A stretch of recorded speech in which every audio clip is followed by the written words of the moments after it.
Hello students of 10th class. In today's video we are going to discuss the remaining portion of our lesson from the book First Flight, The Sermon at Banaras. This lesson is about Gautam Buddha और हमने अपनी previous video में ये जाना था कि गौतम बुद्धा की schooling और उनकी एजुकेशन और कैसे उन्होंने जो है एनलाइटमेंट प्राप्त की। फिर उनका एक किस्सा हमें बताया जाता है कीसा गौतमी से रिलेटेड। तो हम कीसा गौतमी के बारे में भी जान चुके थे कि उसका बेटा जो है वो तो मर गया था और वो अपनी डेड बॉडी को बेटे की को उठाकर घूम रही थी कि शायद कोई जो है वो उसको ज़िंदा कर दे। तो इस पर गौतम बुद्धा ने उन्हें कहा था कि मुझे एक हैंडफुल ऑफ मस्टर्ड सीड्स चाहिए, जिसमें कि लेकिन उस घर से तुम्हें वो लेने हैं मस्टर्ड सीड्स जहाँ पर किसी बच्चे, हस्बैंड, पेरेंट या फ्रेंड को नहीं खोया हो। Poor Kisa Gautami now went from house to house. अब वो जो है घर घर भटकती रही। And the people pitied her and said, here is mustard seeds, take it. But when she asked, did a son, a daughter, a father और mother die in your family, they answered her, alas, the living are few but the dead are many. तो वो बताते हैं कि लोग उस पर दया खाते हुए उसको ये तो बोलते थे कि लो ये रहे सरसों के दाने, ये लो। लेकिन जब भी वो अपना दूसरा क्वेश्चन उसमें ऐड करती थी कि या कोई बेटा बेटी, मम्मी पापा या तुम्हारे परिवार में किसी की मौत हुई है, तो वो काफ़ी अफसोस के साथ उसको आंसर दिया करते थे कि भाई लिविंग्स जितने भी ज़िंदा हैं वो तो थोड़े हैं, लेकिन जो मर चुके हैं वो बहुत ज़्यादा हैं। Do not remind us of our deepest grief, हमें अपने गहरे दुख की याद मत दिलाओ। And there was no house but some beloved one had died in it, तथा वहाँ पर कोई ऐसा घर नहीं था जहाँ पर किसी उसके बिलव्ड की यानी किसी प्रियजन की मृत्यु ना हुई हो। कीसा Gautami became weary and hopeless and sat down at the wayside watching the lights of the city. अब कीसा गौतमी जो है वो काफ़ी ज़्यादा हताश और निराश हो गई और सड़क के किनारे बैठकर शहर की रोशनियों को देखने लगी। As they flickered up and they were extinguished again. At last the darkness of the night reigned everywhere. तो हमें बताते हैं कि वो जैसे जैसे वो चमक रही थी और फिर एकदम से ख़त्म हो गई, अचानक रात का अंधेरा सभी जगह छा गया था। तो अब उसको क्या पता चलता है, and she considered the fate of a man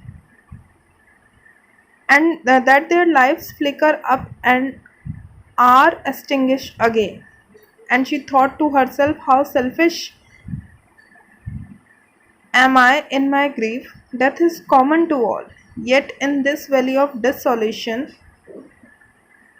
there is a path that leads him to immorality who has surrendered all selfishness. तो यहाँ पर वो बताती है कि वो मनुष्य के भाग्य के बारे में सोचने लग गई कि उनके भी जीवन में, जब तक वो जीवन में होते हैं, टिमटिमाते हैं और फिर जब मौत आती है तो वो बुझ जाते हैं। और मन में वो सोचने लगी कि मैं अपने दुख में कितनी ज़्यादा सेल्फिश हो गई थी। डेथ तो सभी के लिए कॉमन है, फिर भी गहरे दुखों की इस घाटी में एक रास्ता है जो व्यक्ति को अमरता की तरफ ले जाता है, जिसमें सारे स्वार्थों का त्याग कर दिया जाता है। The Buddha said, life of mortal in this world is troubled and brief and combined with pain. तो बुद्ध ने भी कहा है, इस संसार में नश्वर लोगों का जीवन कष्टों से भरा हुआ है, वो बहुत छोटा है और पीड़ा है उसमें।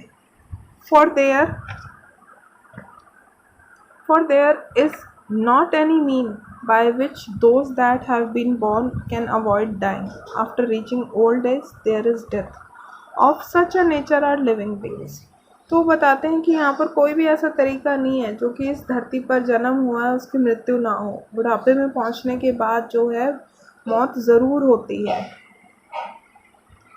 As ripe fruits are early in danger of falling, so mortals when born are always in danger of death. जैसे कि पके हुए फलों को नीचे गिरने का खतरा सबसे पहले रहता है, इसीलिए जब कोई भी जन्म ले लेता है तो उसको मौत का खतरा हमेशा ही रहता है।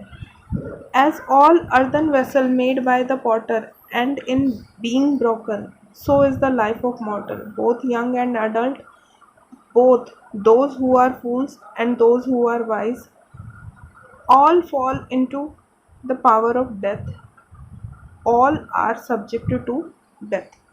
तो यहाँ पर वो समझाते हैं कि जिस तरीके से कुम्हार के द्वारा बनाए गए सभी मिट्टी के बर्तन अंत में टूटने होते हैं, और इसी तरीके से नश्वर जितने भी लोग हैं, हमारे जीव हैं, उनका भी जीवन वैसा ही होता है। छोटे बड़े दोनों ही एक जैसे मूर्ख होते हैं, तथा वे जो बुद्धिमान होते हैं सभी मृत्यु के वश में आ जाते हैं। यानी हर कोई जो है मृत्यु का शिकार होता ही होता है। Of those who overcome by death depart from life, a father cannot save his son, nor kinsman their relation. Mark while relatives are looking on and lamenting deeply. One by one mortals are carried off like an ox that is led to the slaughter. वे जिनकी मौत आ जाती है, जीवन से प्रस्थान कर जाते हैं। एक फादर भी अपने बेटे को जो है वो नहीं बचा सकता, ना ही कोई भी संबंधी अपने रिश्तेदार को बचा सकता। तो देख लेते हैं, जिस समय मतलब जितने भी हमारे रिलेटिव्स होते हैं देख रहे होते हैं, विलाप कर रहे होते हैं, एक एक करके नश्वर को उसी प्रकार से उठाकर ले जाया जाता है जैसे कि बैल, कोई भी ऑक्स या बैल जब मर जाता है उसका वध करने के लिए लेकर जाया जाता है। तो ये सारी बातें गौतम बुद्ध समझा रहे हैं कि डेथ जो है वो एक्चुअल में है क्या। So the world is affiliated with death and decay, therefore the wise do not grieve knowing the terms of the world.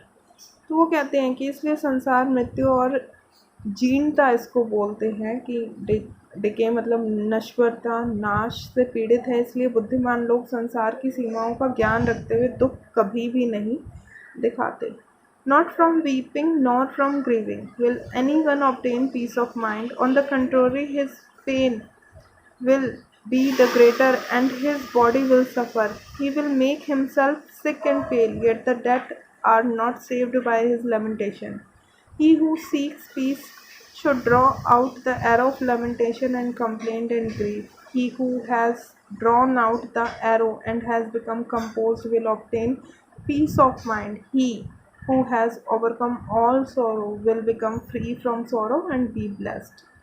तो यहाँ पर क्या बताता है कि ना तो किसी के रोने से, ना किसी के दुखी होने से किसी भी इंसान के मन को शांति नहीं मिलती, बल्कि इसके विपरीत उसकी पीड़ा और भी बढ़ जाती है, उसका शरीर बेकार हो जाता है, वो खुद को बीमार और कमज़ोर बना लेता है। फिर भी उसके विलाप करते रहने से जो मर रहे हैं उनको बचाया नहीं जा सकता। वो जिसे शांति चाहिए होता है उसे विलाप करने, शिकायत करने, दुखी होने, इन सब के तीर को बाहर निकाल कर फेंक देना चाहिए। मतलब ना तो उसे दुखी होना चाहिए, ना विलाप करना चाहिए, कुछ नहीं।